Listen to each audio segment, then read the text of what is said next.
자, K리그 1위, FC 서울의 불같은 공격력, 그리고 2위 전북현대의 단단한 수비. 이 두 팀이 드디어 만났습니다. 흔히 미리 보는 결승전이라고들 하죠. 오늘 저희는 이 경기를 순수하게 데이터만으로 분석해서 승부의 방향을 예측해 보겠습니다. 오늘 분석은 이런 순서로 진행될 거예요. 먼저 양 팀의 핵심 데이터를 바로 비교해 보고요. 그 다음엔 서울이 가진 통계적인 특별함, 그리고 전북이 구사하는 전술적인 압박을 차례로 살펴볼 겁니다.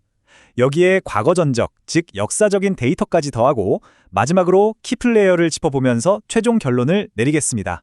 과연 축구 경기의 수많은 변수들을 데이터로 예측한다는 게 가능할까요?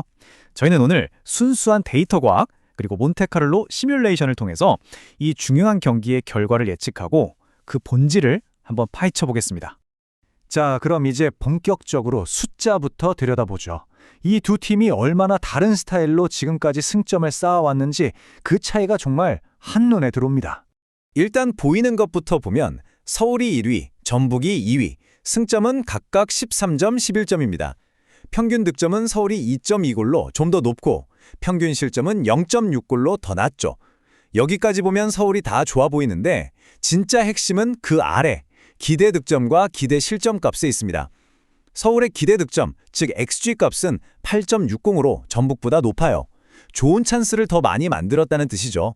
그런데 상대에게 얼마나 위협적인 찬스를 내줬나를 보여주는 기대 실점, XGA 값은 전북이 4.50으로 훨씬 더 낮습니다. 쉽게 말해서 서울은 화끈하게 공격하는 팀, 전북은 아주 단단하게 수비하는 팀이라는 게 데이터로 증명되는 거죠. 이렇게 공격과 수비, 스타일이 완전히 다른 두 팀이 만났는데 과연 저희 시뮬레이션은 어떤 결과를 가장 가능성 높게 봤을까요? 놀랍게도 저희 모델이 예측한 가장 확률이 높은 결과는 바로 무승부입니다. 그 확률은 44%에 달합니다. 예상 스코어는 1대1입니다. 자, 지금부터가 진짜 분석의 시작이죠. 왜 데이터가 이렇게 스타일이 다른 두 강팀의 대결을 무승부라는 어찌 보면 교착 상태로 예측했는지 그 이유를 하나씩 해부해 보겠습니다. 먼저 리그 선두 FC 서울부터 한번 뜯어보죠. 데이터상으로 봤을 때 서울은 현재 리그에서 일종의 통계적 이상치, 그러니까 아웃라이어라고 볼 수 있습니다. 서울이 1위를 달리는 가장 큰 이유, 바로 이겁니다. 골 결정력이 비정상적으로 높아요. 기대 득점값보다 무려 2.4골이나 더 넣고 있습니다. 이건 선수들의 폼이 엄청나게 좋다는 뜻이기도 하지만 동시에 통계적으로는 언젠가 평균으로 회귀할 위험이 있다는 신호이기도 합니다.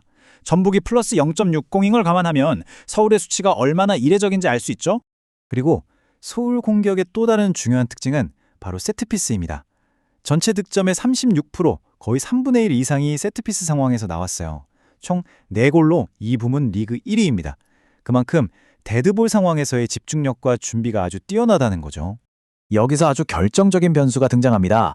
바로 미드필더 바베치 선수의 출전이 확정됐다는 점인데요. 이 선수가 있으면 전북의 가장 강력한 무기인 역습을 1차적으로 저지할 수 있는 말 그대로 안티카운터 엔진을 가동할 수 있게 됩니다. 자, 서울의 날카로운 창을 봤으니 이제 전북의 차례입니다. 전북은 완전히 다른 방식으로 하지만 똑같이 효과적으로 상대를 압박하는 팀입니다. 전북의 힘은 바로 여기서 나옵니다. 상대 페널티 박스 안에서 공을 터치한 횟수가 무려 142회. 이건 그냥 리그 1위가 아니라 다른 팀들과 격차가 큰 압도적인 1위입니다. 그만큼 계속해서 위험 지역으로 파고든다는 뜻이죠.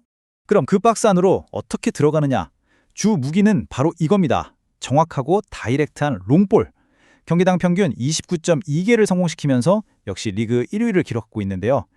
이게 바로 서울처럼 수비 라인을 바짝 끌어올리는 팀의 뒷공간에 공략하는 데 가장 최적화된 무기입니다. 그리고 여기서 오늘 경기의 승부를 가를 수 있는 결정적인 전술적 상성이 드러납니다. 아까 서울의 가장 큰 강점이 세트피스라고 했죠? 그런데 이번 시즌 전북은 세트피스에서 단 한 골도 실점하지 않았습니다. 숫자 0. 완벽한 방패를 가지고 있다는 뜻이죠. 서울의 가장 강한 무기가 전북에게는 통하지 않을 가능성이 높다는 겁니다.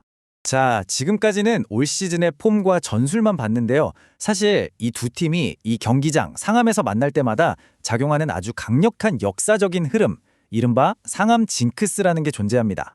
역사는 압도적으로 원정팀인 전북의 편입니다. 최근 상암에서 열린 10번의 맞대결에서 전북은 무려 8승 2무, 단 한 번도 패배하지 않았습니다. 이건 정말 믿기 힘든 기록이죠. 이걸 승률로 환산하면 80%에 달합니다. 단순한 우연이라고 보기에는 너무나도 강력한 심리적이면서도 통계적인 우위가 분명히 존재한다고 봐야 합니다. 데이터는 명확한 패턴을 보여줍니다. 서울의 양쪽 풀백이 공격적으로 높이 올라가면 올라갈수록 전북이 공을 뺏은 직후 2초 안에 배후 공간을 파고들어 득점할 확률이 기하급수적으로 올라간다는 겁니다. 즉, 서울의 공격적인 스타일이 오히려 전북에게는 최고의 역습 기회가 될 수 있다는 거죠. 자, 마지막으로 이 모든 통계적인 확률을 한순간에 뒤집을 수 있는 존재, 바로 사람이죠. 양 팀의 핵심 선수들을 한번 짚어보겠습니다. 서울에서는 역시 송민규 선수가 변수입니다. 자신의 친정팀인 전북을 상대로 어떤 동기부여를 보여줄지가 관건이고요.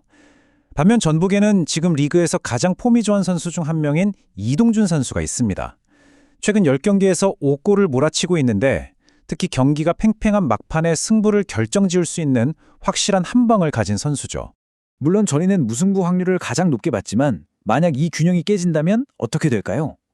그 다음으로 높은 36%의 확률은 바로 전북의 승리입니다. 만약 서울의 그 비정상적이던 골 결정력이 이번 경기에서 터지지 않고 전북의 철벽 같은 세트피스 수비에 막혀버린다면 그때는 이 상암 징크스와 이동준 같은 선수의 결정력이 더해져서 2대1 원정승으로 경기가 끝날 가능성도 충분하다는 겁니다. 오늘 영상 역시 최근 흐름과 핵심 데이터를 바탕으로 꼼꼼하게 승무패를 예측해 보았습니다. 채널을 응원해주시는 슈퍼땡스는 더 질 좋은 분석을 제공하는데 큰 원동력이 됩니다. 제가 준비한 분석은 참고용으로 활용해 주시고 최종 선택은 구독자님들의 날카로운 판단에 맡기겠습니다.